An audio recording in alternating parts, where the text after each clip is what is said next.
Bienvenidos a la Noche Infinita. Antes de comenzar, cuéntanos en los comentarios desde dónde nos escuchas y qué temáticas te gustaría que exploremos en el futuro. Leemos cada mensaje con atención y siempre tomamos en cuenta sus sugerencias para los próximos relatos. Sin nada más que decir, comencemos. Cuando llegué a la hacienda San Nicolás de la Sierra, pensé que había tenido suerte. No era fácil encontrar chamba fija en esos días. A mis 34 años, después de varios trabajos mal pagados y temporadas de obrero en construcción, esa oferta me cayó como bendición. Cama, comida y un sueldo decente por cuidar los sembradíos y apoyar en la empacadora. La hacienda estaba en los altos de Jalisco, cerca de Jalostotitlán. Era una de esas propiedades viejas que habían pertenecido a familias españolas desde hace generaciones y que luego pasaron a manos de empresarios con dinero. La construcción principal tenía techos de teja, paredes anchas de adobe y un patio con una fuente seca. Había también varios galpones para herramientas, una pequeña empacadora, corrales vacíos y un campo de agave que parecía nunca terminar. Desde el principio noté que los otros trabajadores eran muy callados. Había unos 10 en total, hombres de campo curtidos, más viejos que yo, y algunos jóvenes que apenas hablaban entre sí. Me asignaron el turno de la madrugada, junto con un tal Salomón, que tenía la cara surcada de arrugas y una mirada esquiva.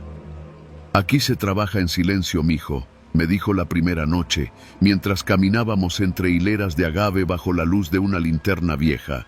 No pregunté por qué, me limité a observar. A lo lejos se veía el brillo tenue de la empacadora funcionando y el humo de la cocina del personal. Todo parecía tranquilo. Pero al tercer día, las cosas empezaron a cambiar. Esa mañana, noté que faltaban 2 trabajadores. Uno de ellos, Chema, un tipo moreno de bigote grueso, que apenas el día anterior había estado deshiervando junto a mí. Pregunté por ellos durante el desayuno, pero nadie respondió. El capataz, un tipo de apellido Salcedo, alto, canoso, con botas relucientes, entró a la cocina y anunció con voz seca: «A quien no le guste cómo se hacen las cosas aquí, tiene la puerta abierta, pero si se va, que no regrese». Dicho eso, clavó la mirada en nosotros como si fuéramos ganado. Nadie dijo una palabra. Solo escuché como uno de los más viejos murmuraba algo como: «Ya se lo llevó la sierra», pero cuando volteé a preguntarle, bajó la cabeza. Esa noche, cuando me tocó el turno con Salomón, aproveché que el viejo estaba más hablador de lo normal y le pregunté por los compañeros que faltaban. «A veces pasa, muchacho», me dijo sin mirarme. «El campo se traga a los que hablan de más». Pensé que se refería a serpientes, alimañas o a un accidente, pero su tono no era de advertencia, sino de resignación. Algo no encajaba. Con el paso de los días, noté que había normas que nadie decía, pero todos seguían. Nunca se trabajaba cerca del corral viejo, aunque estaba en desuso. Nadie entraba a la bodega más grande después del anochecer, aunque muchas veces se escuchaban ruidos adentro. El capataz pasaba cada tarde a supervisar, siempre con un radio que parecía no funcionar, y cada vez que alguno de los trabajadores le preguntaba algo fuera de lugar, lo aislaban del grupo. Eso le pasó a Ismael, un joven moreno, flaco, con cara de no romper un plato. Había preguntado, durante la comida, que por qué ya iban 3 desaparecidos y nadie decía nada. Salcedo no dijo nada en el momento, pero al día siguiente, Ismael fue enviado a trabajar solo a una sección del campo que quedaba lejos, al otro lado del cerro. Nunca volvió a comer con nosotros. 3 días después, desapareció. «Seguro se fue en la madrugada», dijo el capataz cuando preguntamos.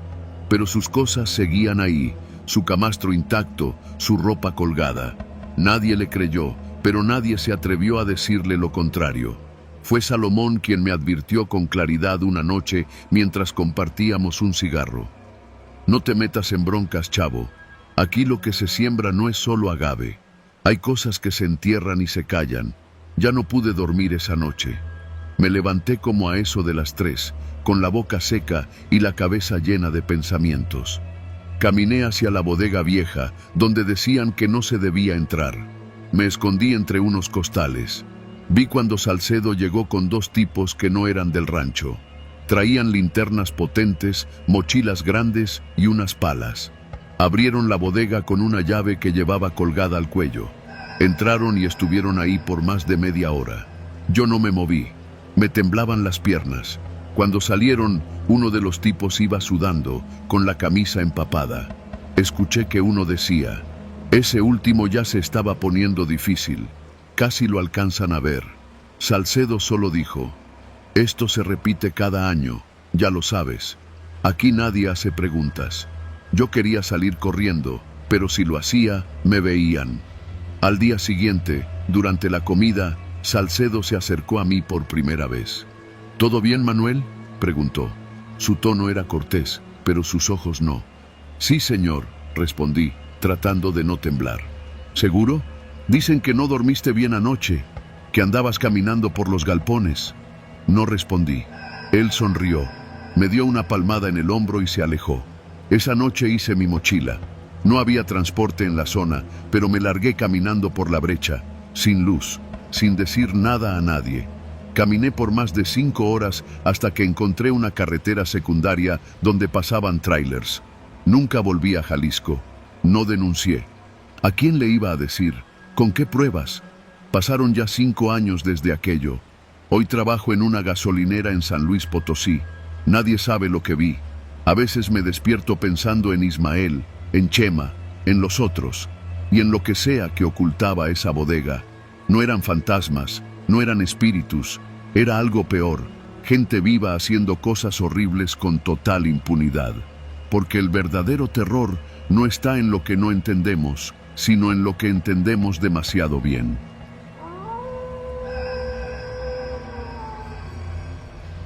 Tenía 28 años cuando acepté el trabajo de restaurador en una antigua hacienda ubicada a las afueras de Tecax, en el sur de Yucatán. No era la primera vez que trataba con construcciones antiguas. Me había especializado en técnicas de conservación de mampostería virreinal, por lo que cuando la Universidad Autónoma me refirió con el dueño, no lo pensé mucho. Necesitaba el dinero, y la hacienda, aunque venida a menos, aún conservaba un aire de grandeza que me atrajo de inmediato. Se llamaba Hacienda Caanché. En maya quiere decir amarilla, por el color de las paredes externas, pintadas con cal natural mezclada con tierra y flor de cempasúchil. Al llegar, la impresión fue poderosa. Columnas semiderruidas, un tanque de agua oxidado, árboles de ceiba enraizados en las paredes y una capilla sin cruz, cubierta de maleza. El administrador, un hombre delgado llamado Don Silverio, me recibió con una educación antigua, casi teatral. No hay prisa, joven. Lo importante es que no entre a la habitación sellada, me dijo sin mirarme a los ojos. Pensé que exageraba. Siempre hay historias en estos sitios, fantasmas, secretos familiares, pasadizos, tesoros malditos. Pero yo no creía en eso. Mi trabajo era técnico: medir, limpiar, raspar, inyectar mortero, aplicar consolidantes. Punto. Durante los primeros días me concentré en estabilizar los muros del casco principal. El calor era abrasador.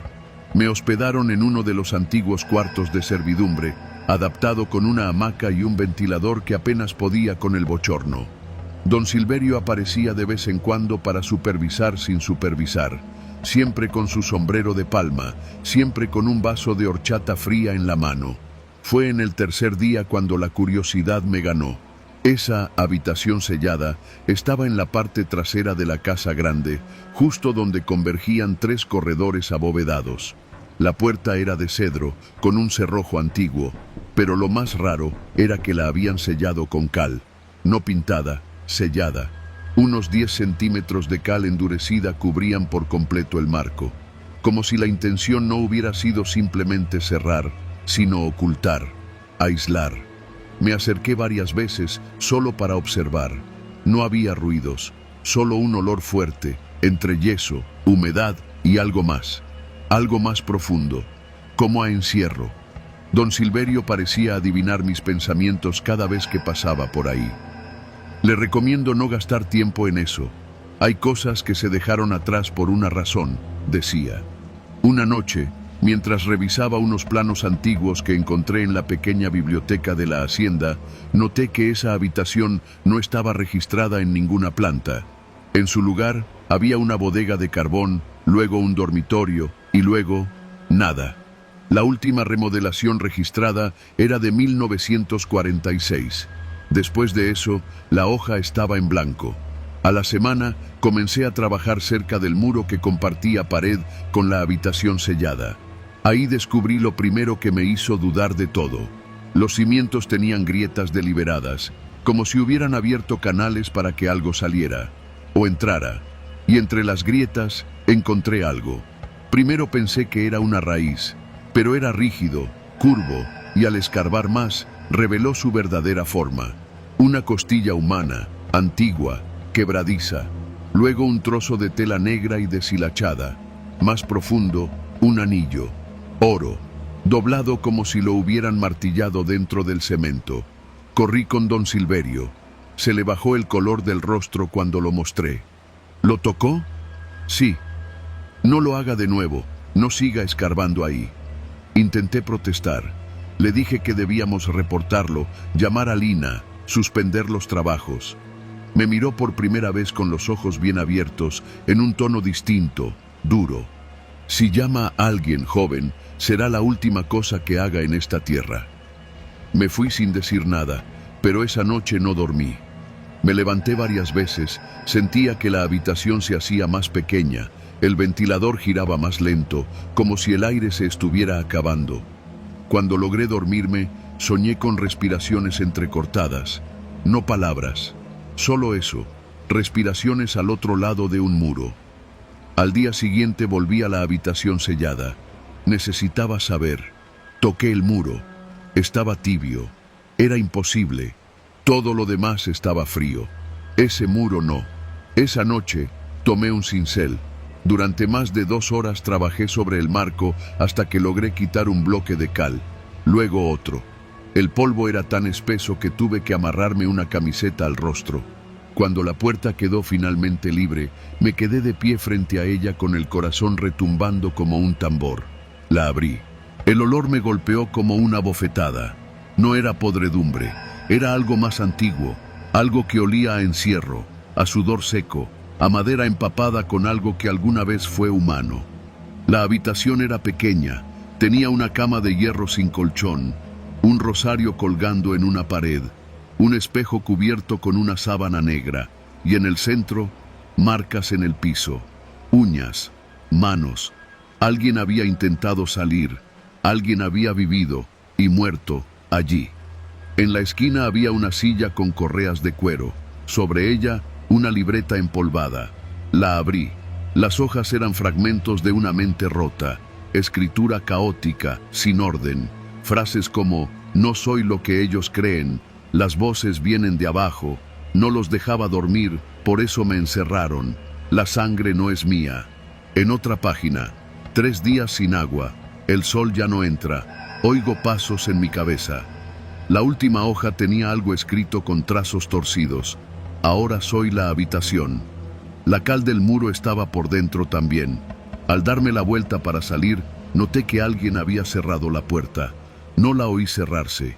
Estaba simplemente cerrada. «¡Don Silverio!», grité. Nadie respondió. La manija no se movía. Golpeé. Grité más. El polvo me ardía en la garganta.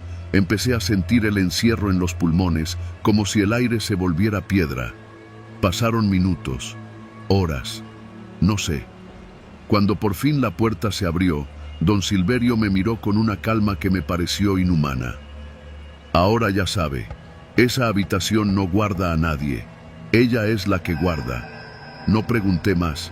Tomé mis cosas. Al día siguiente, a primera hora, me largué de ahí sin despedirme. Jamás regresé. 2 meses después, supe por un contacto en Mérida que la hacienda fue vendida a una empresa de turismo. La están remodelando para convertirla en hotel boutique.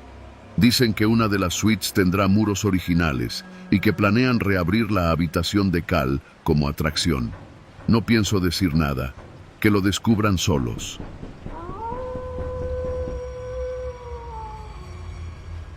Hace unos años, cuando aún vivía en la Ciudad de México, conocí a Karina en una exposición de arte en Coyoacán. Era de esas personas que te enganchan sin esfuerzo, con una mezcla de inteligencia, misterio y un humor muy ácido. Después de varios meses de salir, me invitó a pasar unos días en la hacienda de su familia, cerca de Valladolid, en Yucatán. Era enero, yo tenía vacaciones acumuladas, y la idea de escapar del bullicio capitalino sonaba como un regalo. «Es antigua», me advirtió, cuando subimos al ADO en la Terminal del Sur, pero muy tranquila, rodeada de monte y silencio, ideal para desconectarse. Llegamos al día siguiente. La hacienda estaba a unos 15 minutos del centro de Valladolid, escondida detrás de una vereda de tierra y piedras sueltas. Era una estructura amplia, de techos altos y paredes de un verde deslavado por los años. Karina me contó que su abuelo la había comprado en los años 70 y aunque tenía años sin habitarse, la conservaban por nostalgia. Me pareció un sitio hermoso, casi cinematográfico. Esa primera noche todo fue normal. Cenamos en el centro con unos amigos de Karina, tomamos unas cervezas y regresamos cerca de la medianoche. El silencio era espeso, total. Ni los grillos se oían. Dormimos en una de las habitaciones del fondo, donde el calor parecía concentrarse en las paredes como si la piedra hubiera absorbido el sol del día. Lo extraño comenzó la segunda noche. Me desperté alrededor de las 3 de la mañana, no por un ruido ni por un mal sueño. Fue algo más sutil, más interno, como cuando sabes que alguien te está mirando, aunque no puedas explicarlo. Abrí los ojos y todo estaba oscuro. La única luz era la del foco del patio, que se colaba débilmente por una ventana con cortinas gruesas. No vi nada, pero el aire se sentía diferente. No frío, no caliente, solo denso. Miré a Karina. Dormía profundamente, con el brazo colgando del lado izquierdo de la cama.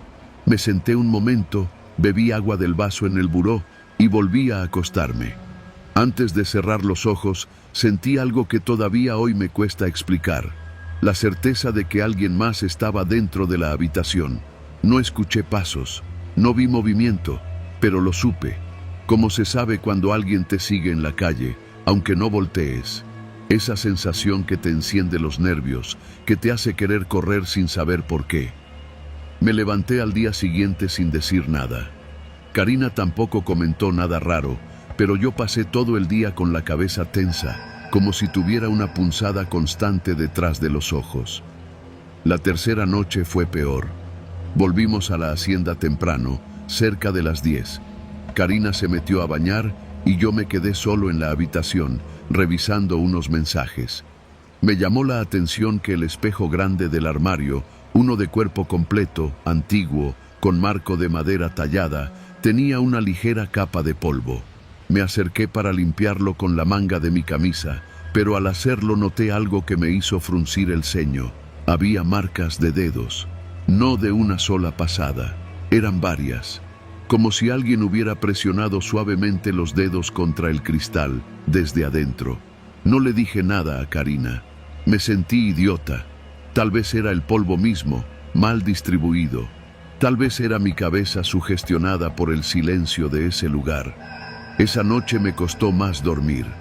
Me quedé mirando al techo durante horas, escuchando los ruidos de la vieja estructura.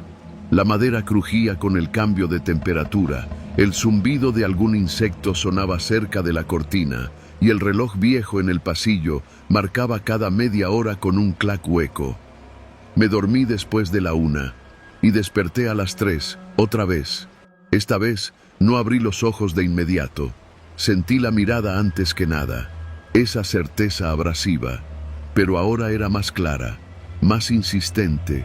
Me dolía el estómago, me sudaban las palmas. Abrí los ojos muy despacio. La habitación estaba igual, oscura, silenciosa, pero el espejo estaba distinto. Vi movimiento. Fue tan leve que pensé que lo había imaginado. Pero no. Alguien había pasado justo frente al espejo, no en la habitación, no reflejado, alguien dentro del espejo. Me levanté de golpe, tropecé con las sábanas y encendí la lámpara.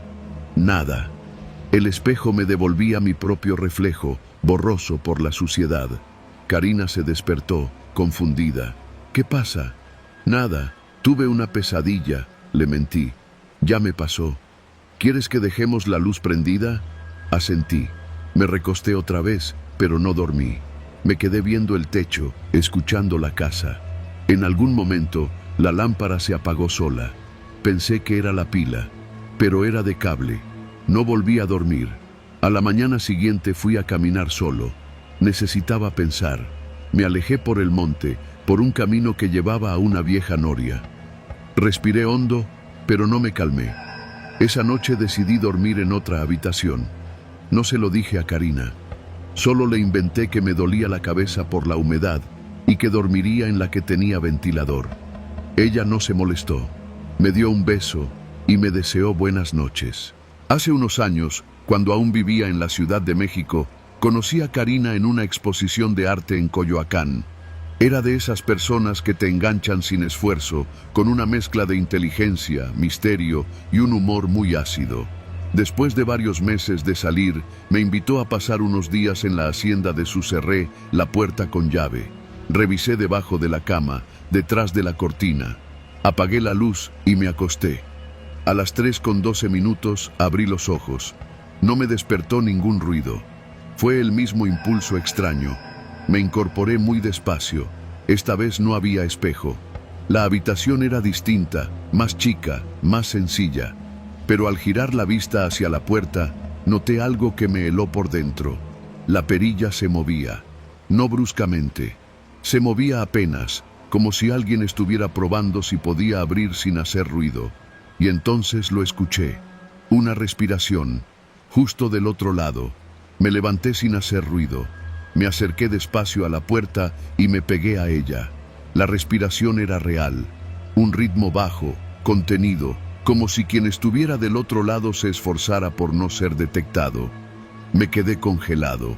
No supe cuánto tiempo pasó. Tal vez un minuto, tal vez más. Después, la respiración se fue alejando. No abrí la puerta.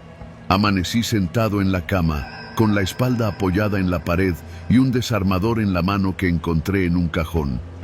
Cuando Karina me vio por la mañana, supo que algo andaba mal. Me lo sacó a fuerza. ¿Crees que alguien entró a la hacienda?, preguntó, pálida. No lo sé, pero hay algo raro, como si alguien más viviera aquí, como si te observaran. Asentí. Karina se mordió el labio y miró hacia la casa. Eso mismo decía mi abuelo, ¿sabes? Que no importaba en qué cuarto durmiera, siempre sentía lo mismo, como si la casa lo vigilara mientras dormía. Me fui esa misma tarde, no por miedo a lo desconocido, sino porque entendí algo. No era la casa, era alguien, una persona.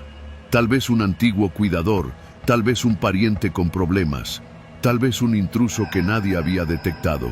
No lo sé, pero lo que sí sé es que desde entonces no puedo dormir en ningún lugar que tenga un espejo frente a la cama. Y que, incluso ahora, cuando despierto en la madrugada, mi primer impulso no es mirar la hora ni ir al baño. Es revisar si hay alguien observándome, desde el otro lado de la puerta o desde el otro lado del espejo.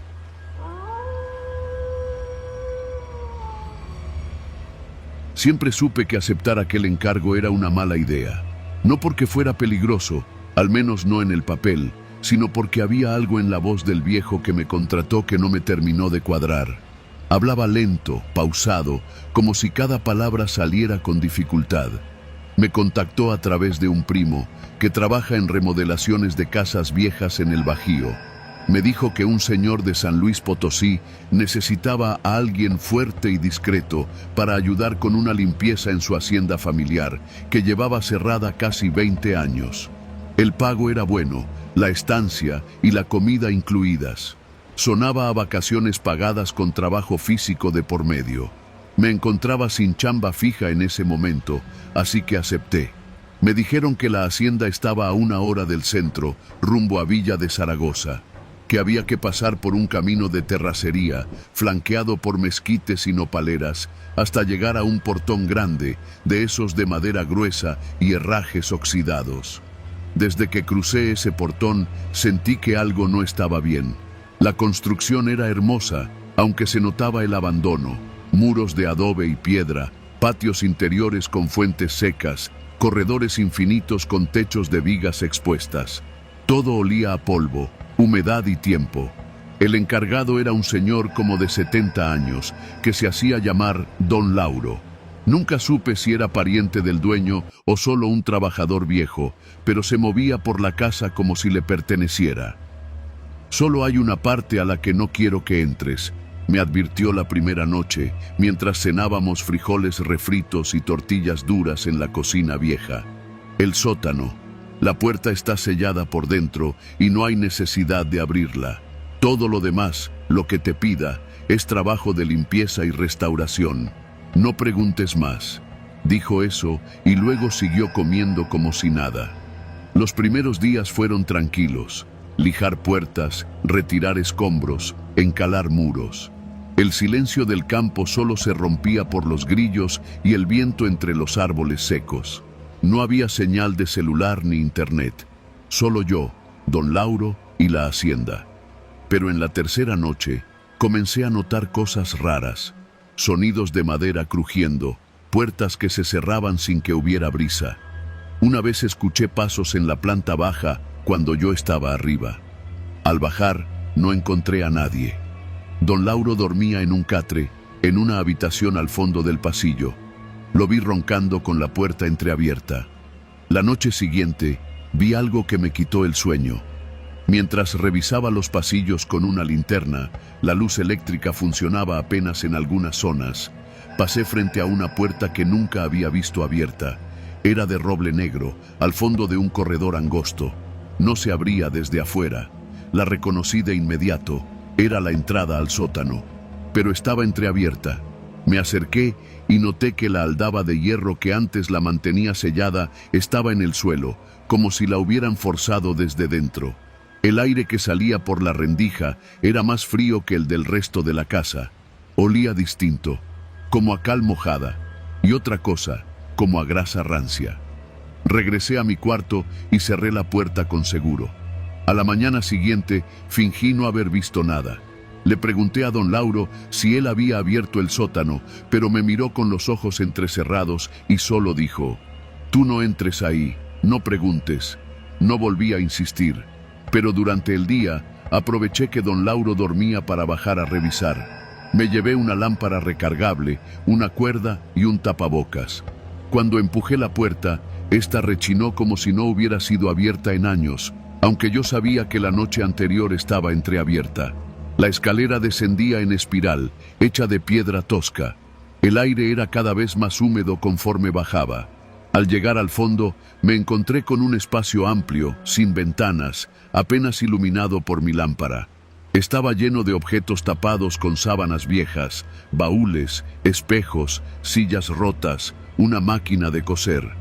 Al fondo había una especie de altar improvisado, con veladoras apagadas, una figura de San Benito hecha de hierro y un diario empolvado. Cometí el error de abrirlo. Las primeras páginas eran relatos simples, con fechas de hace más de medio siglo. Había nombres, cuentas de ganado, notas sobre cosechas, pero luego el tono cambiaba. Comenzaban a hablar de la presencia, de la cosa que no duerme. Decía que se movía por los pasillos en la madrugada, que imitaba voces, que se escondía en los muros. No entendía si era un delirio o una confesión. Cerré el diario y salí de ahí lo más rápido que pude. Esa noche no dormí. Desde mi cuarto escuché pasos arriba de mí cuando sabía que no había otro piso. Después, el sonido de alguien arrastrando algo pesado por el pasillo. Luego, una voz. Mi voz. ¿Quién está ahí? Era mi propia voz, repitiendo esa frase como un eco imposible. No me atreví a salir. Al amanecer fui con Don Lauro. Le conté todo, esperando una explicación. «¿Bajaste, verdad?», dijo sin sorpresa. «Ya lo sabes». Le exigí que me dijera qué estaba pasando, que me iba a ir de ahí. «Ya no puedes irte». Me reí. Le dije que sí podía, que en cuanto amaneciera bien, me iba caminando si era necesario. No me refería a ti, dijo, me refería a mí. Y entonces entendí algo.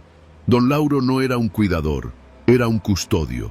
Esa tarde empaqué mis cosas, alisté mi mochila, agarré lo que quedaba de comida y me dirigí al portón. Estaba cerrado, con candado, un candado enorme y oxidado que no había notado antes.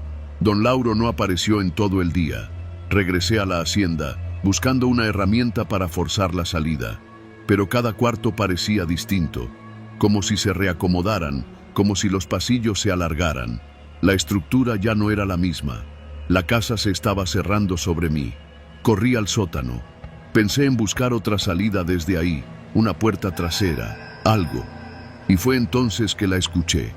Desde el fondo del sótano, más allá de los trastos viejos, más allá del altar, algo se movía. No la vi del todo, pero la sentí. Su respiración, baja, húmeda, justo detrás de uno de los tapices que colgaban del muro. Me escondí entre dos baúles y apagué la lámpara. Pasaron minutos, u horas, no sé. Cuando volví a subir, el portón estaba abierto. Salí corriendo sin mirar atrás. Caminé por horas hasta encontrar un rancho. Pedí ayuda, inventé que me habían asaltado y me dejaron llamar a mi primo. Nunca le conté lo que realmente pasó. Han pasado 3 años. Todavía sueño con esa casa y a veces, cuando me despierto en la madrugada, siento que algo se mueve bajo las tablas del piso, como si hubiera algo allá abajo, esperándome.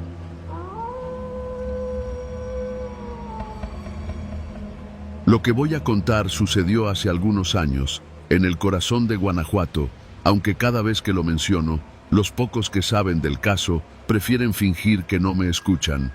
No los culpo. A veces, hasta yo mismo me esfuerzo por convencerme de que lo imaginé. Pero no fue así. Todo comenzó por una tormenta. Éramos 6 amigos, todos de la universidad, ya entrados en los 30.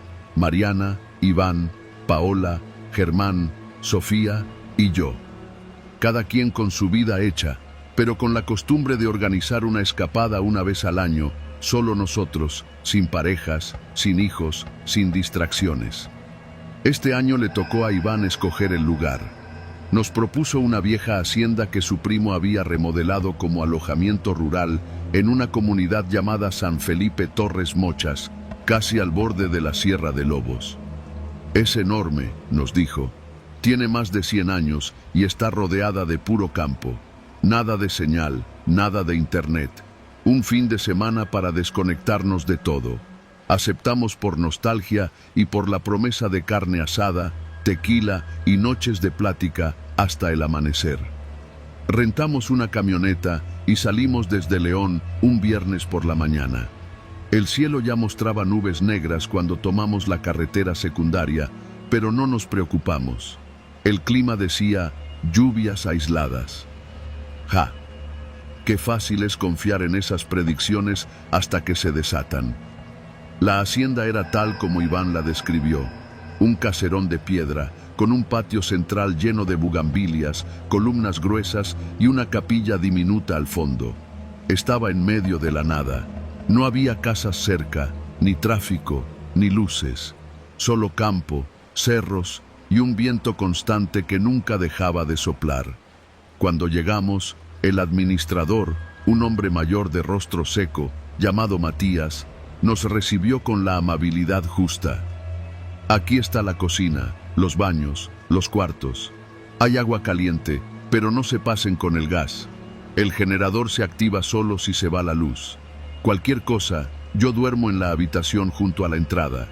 Pero no me despierten si no es urgente, nos dijo sin una pizca de sonrisa. Sofía, que era la más burlona, me susurró al oído. Ese señor parece sacado de una novela de Rulfo. Reímos. Esa primera tarde todo fue alegría. Encendimos la parrilla, sacamos las chelas y entre música de celular, historias pasadas y carne mal cocida, el tiempo se nos fue. Pero al caer la noche, algo empezó a sentirse distinto. El viento había arreciado y para las 10 La tormenta ya rugía con fuerza. La hacienda, pese a su tamaño, tenía ventanas chicas. No entraba mucha luz. El alumbrado era tenue y las paredes gruesas y húmedas absorbían todo sonido. Cuando cayó el primer relámpago fuerte, la luz se fue un par de segundos. Luego volvió, pero parpadeando. «Seguro es el generador», dijo Iván, como si no le diera importancia. Nos fuimos a dormir antes de medianoche. Cada quien tenía su cuarto, pero todos estaban ubicados alrededor del patio. Yo me quedé con el que daba al fondo, junto a la capilla, mientras los demás se distribuyeron hacia el otro lado. La lluvia no dejaba de caer. El viento azotaba las puertas, pero lo que realmente me inquietó esa noche fue el silencio interno. En una casa tan vieja, uno espera crujidos, goteos, grillos, pero aquí no había nada, solo el retumbar de la tormenta afuera. A eso de las 2 de la mañana, escuché pasos, claros, rítmicos. Pensé que alguno de los demás había salido al baño, pero los pasos no se alejaban. Se detenían justo frente a mi puerta. Esperaban. Luego seguían hacia la capilla. Abrí con cuidado, pensando en Germán o Iván, pero el pasillo estaba vacío. Las bugambilias se mecían apenas por el viento. La luz del patio seguía parpadeando. Caminé unos pasos hacia la capilla y noté que la puerta estaba entreabierta. Me acerqué. Dentro no había nadie. Solo una figura de San Judas, cubierta de polvo, y un par de bancas rotas. Volví a mi cuarto inquieto, pero no dije nada. Al día siguiente, el camino de regreso estaba intransitable. El administrador nos avisó temprano. El río se desbordó, no van a poder salir hasta que baje el nivel. Eso, o se arriesgan y se quedan varados en el monte. Decidimos quedarnos. Solo era un día más. Pasamos la mañana jugando cartas, cocinando con lo que quedaba y tratando de que no se notara la incomodidad creciente. Todos lo sentimos. Algo no andaba bien. No era solo la tormenta. Era la forma en que Matías nos observaba. Cómo nunca se nos acercaba, solo nos miraba desde lejos. Cómo desaparecía por horas, sin responder a los llamados. A media tarde, Paola fue a buscar una cobija al cuarto de servicio y volvió pálida. «Hay una foto», nos dijo. «Una foto enmarcada sobre la cómoda. Estamos nosotros, pero tomada desde fuera, como si alguien nos hubiera fotografiado anoche por la ventana del comedor. Fuimos todos. Ahí estaba. La foto mostraba la mesa del comedor desde un ángulo lateral. Se veía a Iván brindando, Mariana riendo y a mí justo sacando carne del asador. No podía ser vieja.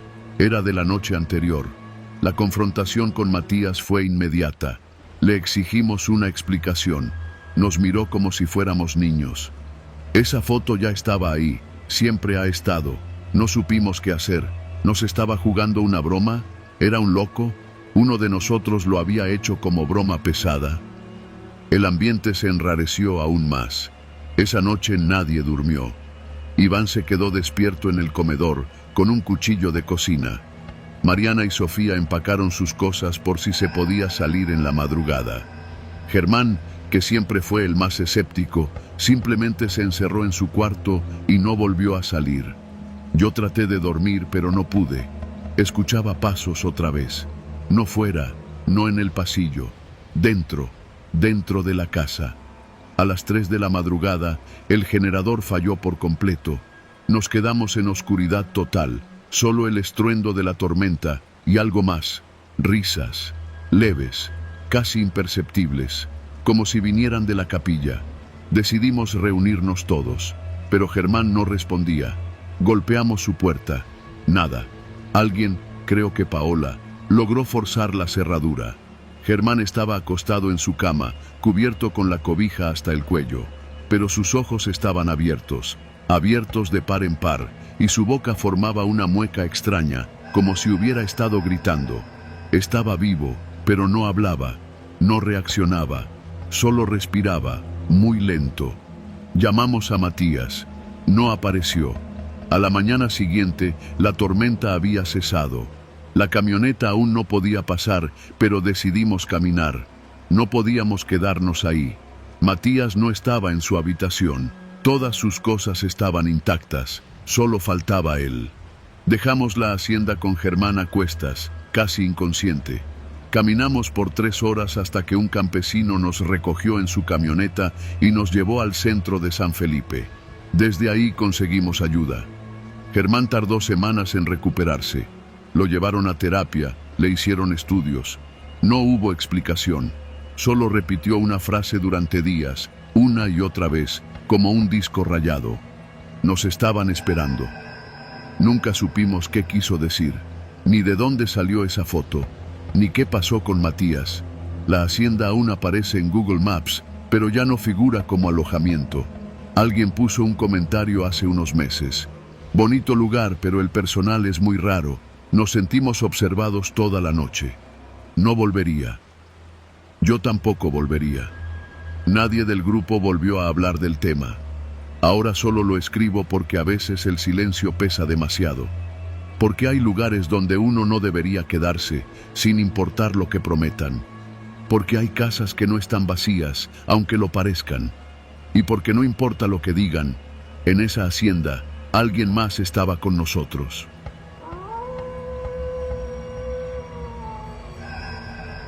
No sé por qué acepté esa invitación. Tal vez por orgullo, tal vez porque llevaba meses sin salir de la ciudad, atrapado entre el ruido del periférico y los edificios grises que asfixian cualquier intento de respirar tranquilo. Pero acepté. Un viejo amigo, Marcelo, me había hablado maravillas de su nueva propiedad. Una hacienda restaurada en el corazón de Tlaxcala, a las afueras de Huamantla. Según él, el lugar había pertenecido a una familia adinerada desde tiempos del Porfiriato, pero llevaba décadas abandonada hasta que él, con su dinero y capricho, decidió devolverle vida. Me mandó ubicación por WhatsApp. Era un pin perdido entre sembradíos, a varios kilómetros del último Oxxo. Llegué al atardecer, tras un camino de terracería flanqueado por árboles torcidos y cercas oxidadas. La hacienda se alzaba imponente entre la maleza podada, una estructura rectangular de piedra rojiza, con arcos de cantera, ventanas enrejadas y un portón de madera tan grueso que parecía haber sobrevivido a siglos de silencio. Marcelo me recibió con su sonrisa de siempre, la misma con la que vendía ideas locas y cigarros en la prepa. Había envejecido bien, barba impecable, camisa blanca arremangada, lentes oscuros aunque ya caía la noche. «¿Qué te parece?», preguntó, abriendo los brazos. Le metí un dineral, pero mira nada más. ¿A poco no sientes cómo respira? Respira. Esa palabra se me quedó grabada. Entramos. El interior era amplio, con techos altos, vigas expuestas y muros pintados de blanco. Había velas encendidas por todos lados, porque según él, la electricidad aún estaba en proceso. La cena fue sencilla pero buena. Chiles en nogada, pan de horno, mezcal artesanal. Marcelo tenía una cocinera que se aparecía y desaparecía sin hacer ruido, como si flotara por los pasillos. «Quédate a dormir», me dijo al terminar de comer. «Nadie viene por aquí, ni señal hay, te va a servir». Acepté. De nuevo, no sé por qué. Me dio un cuarto en la parte trasera, cruzando un pasillo largo donde el aire ya no olía a madera ni a velas, sino a humedad encerrada. La habitación tenía una cama individual, un ropero de madera con espejo manchado y una pequeña ventana cubierta por una cortina bordada. Me acosté sin quitarme los zapatos. El mezcal me pesaba en la cabeza, pero el sueño no llegaba. Alrededor de las 2 de la madrugada, me despertó un ruido sordo. No fue un golpe, más bien un crujido seco, como si alguien hubiera pisado una tabla suelta cerca de la puerta. Me quedé quieto. No respiraba. Escuché de nuevo, una leve vibración, casi imperceptible, como si alguien apoyara la palma de la mano sobre la pared del pasillo. Encendí la linterna del celular y salí. El pasillo estaba en silencio, bañado por la luz débil de una vela que se consumía junto a una imagen de la Virgen de Guadalupe. Caminé en silencio, como si estuviera invadiendo algo ajeno. Fue entonces cuando noté que una de las puertas que antes estaba cerrada, ahora estaba entreabierta. No sé qué me impulsó a entrar. La curiosidad es más fuerte que el miedo cuando estás solo en una casa extraña a mitad de la noche. Empujé la puerta. El cuarto estaba completamente oscuro, así que usé la linterna del celular. Lo que vi no lo entendí al principio. Pensé que era una bodega o un estudio abandonado, pero mientras movía la luz empecé a notar detalles, decenas, cientos de fotografías pegadas en las paredes, unas encima de otras. Algunas estaban clavadas con tachuelas, otras con cinta amarilla, otras simplemente colgaban de hilos como ropa secándose al sol. Me acerqué. La mayoría eran en blanco y negro, otras a color, como tomadas con cámaras analógicas de los 90. En todas aparecía yo, solo yo, en diferentes momentos de mi vida, caminando por la UNAM, bajando del Metrobús en Insurgentes, saliendo de un 7, platicando con alguien en una banqueta de la colonia Roma, incluso una en la que estaba dormido en mi departamento. Reconocí la camiseta que usaba y hasta el vaso de agua que había dejado en la mesita de noche esa semana. Sentí que el cuerpo se me congelaba. Era imposible. Nadie tenía esas fotos. Ni siquiera yo recordaba esos momentos. Había algunas tan viejas que no sabía quién pudo haberlas tomado. Otras eran recientes, de hacía días, semanas. Una de ellas me mostraba saliendo del gimnasio, con el cabello húmedo, viendo mi celular. Otra era de hacía 2 días, entrando al estacionamiento del trabajo. Miré hacia atrás. El pasillo seguía vacío. Quise pensar que era una broma de Marcelo, una de muy mal gusto, que contrató a alguien, que usó cámaras escondidas, no sé, pero había algo en el cuarto que no coincidía con una broma. Las fotos estaban organizadas, clasificadas. Algunas estaban marcadas con fechas escritas a mano. Otras tenían comentarios en el reverso. Levanté una. No hizo contacto visual esta vez, decía. Otra. Lo sigue viendo todo. Casi nos descubre. En el centro del cuarto había una silla, negra, metálica. Frente a ella, una cámara de video sobre un trípode, apuntando hacia la silla, como si alguien se sentara ahí a observar las fotos durante horas. El pánico se me clavó en el pecho. Volví corriendo al cuarto. Cerré la puerta con seguro y arrastré el ropero frente a ella. Encendí el celular, sin señal. Revisé la ventana, enrejada. No pude dormir. Apenas amaneció, salí con la mochila al hombro. Marcelo me esperaba en la cocina, tomando café como si nada. ¿Dormiste bien?, preguntó con una sonrisa. ¿Qué hay en ese cuarto del fondo? No respondió. Solo siguió tomando café. Cuando me acerqué a la puerta, vi algo que no había notado antes. Una foto mía pegada con un imán sobre el refrigerador. Era de esa misma noche, saliendo del cuarto, con la linterna encendida. Lo miré. Él me miró. No dijo nada. No hizo ningún intento por detenerme cuando crucé el portón de madera y salí al camino de tierra. Tampoco he vuelto a saber de él. Regresé a la ciudad con el corazón apretado, pero con la certeza de que si esa noche me hubiera quedado un minuto más en ese cuarto, sentado en esa silla, viendo esas fotos, me habría quebrado para siempre. Desde entonces, cada vez que paso frente a un poste con cámaras, o alguien me ve por más de 2 segundos en la calle, siento el mismo vacío en el estómago. El de saber que hay alguien o algo allá afuera que sabe demasiado de mí, y no deja de mirar.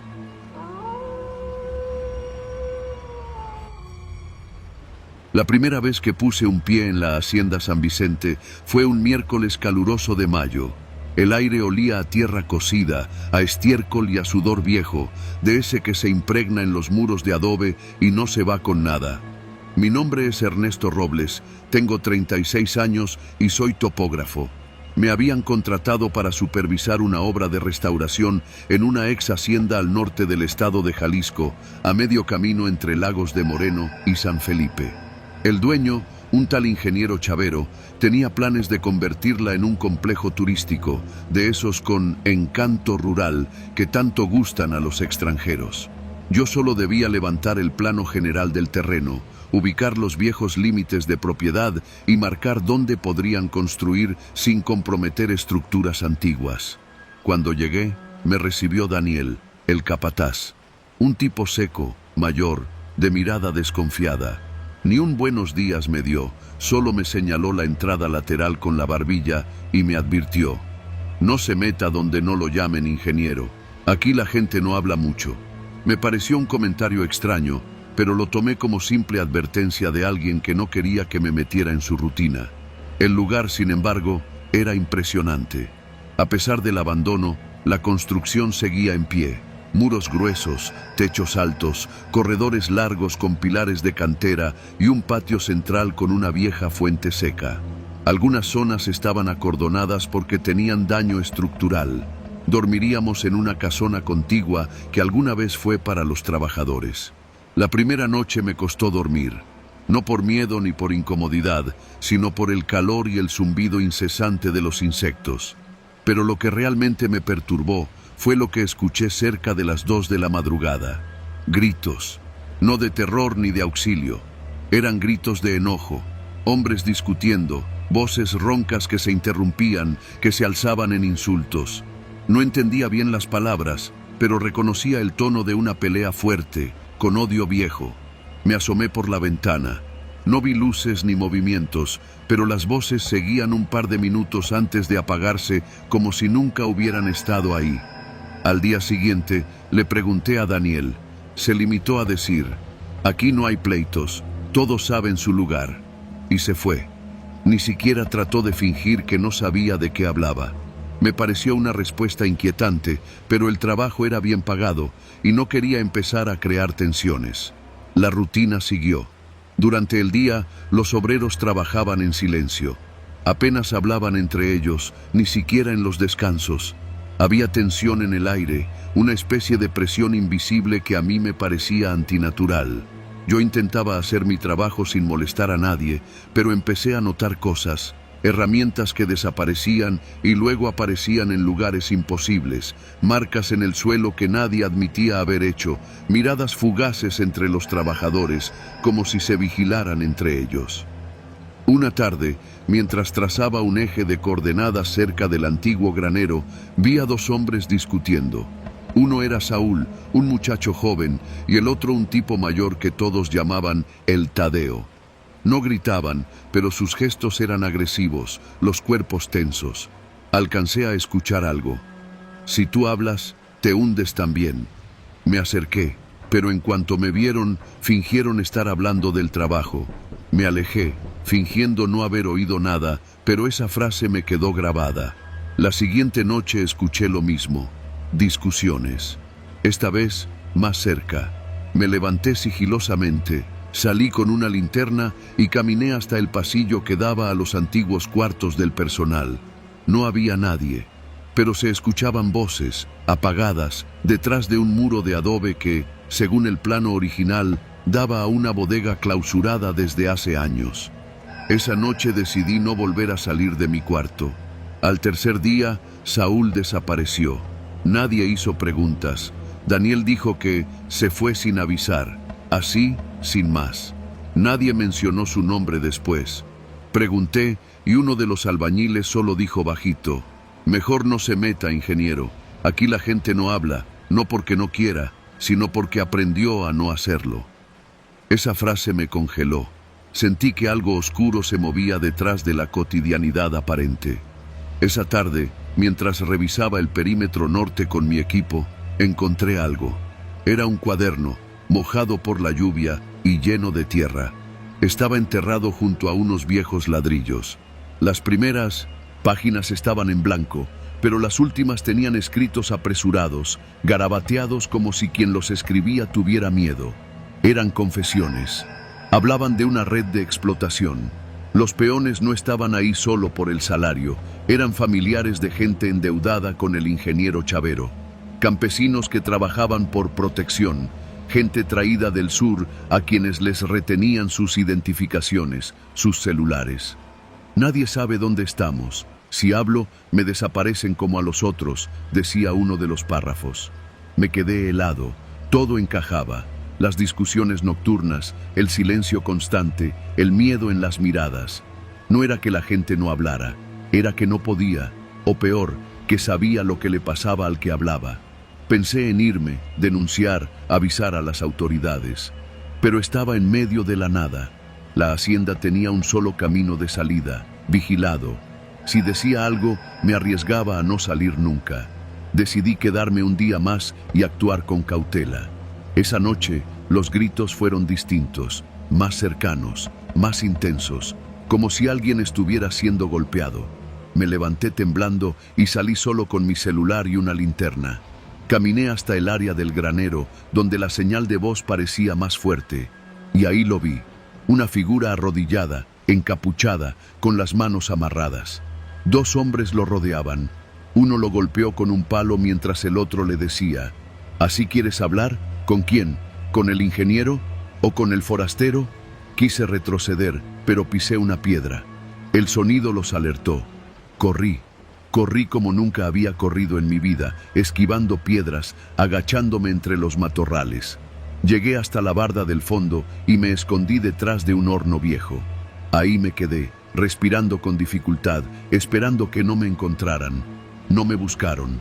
Tal vez pensaron que había sido un animal. Al amanecer, agarré mis cosas y fingí una llamada de emergencia. Le dije a Daniel que debía irme a Guadalajara por cuestiones familiares. No me pidió explicaciones, solo dijo: si alguien le pregunta, aquí no pasó nada, ¿sí? Asentí. No dormí esa noche. Al día siguiente, cuando ya iba en carretera, me detuve en una estación de servicio y con las manos aún temblando, redacté un correo anónimo al Ministerio Público.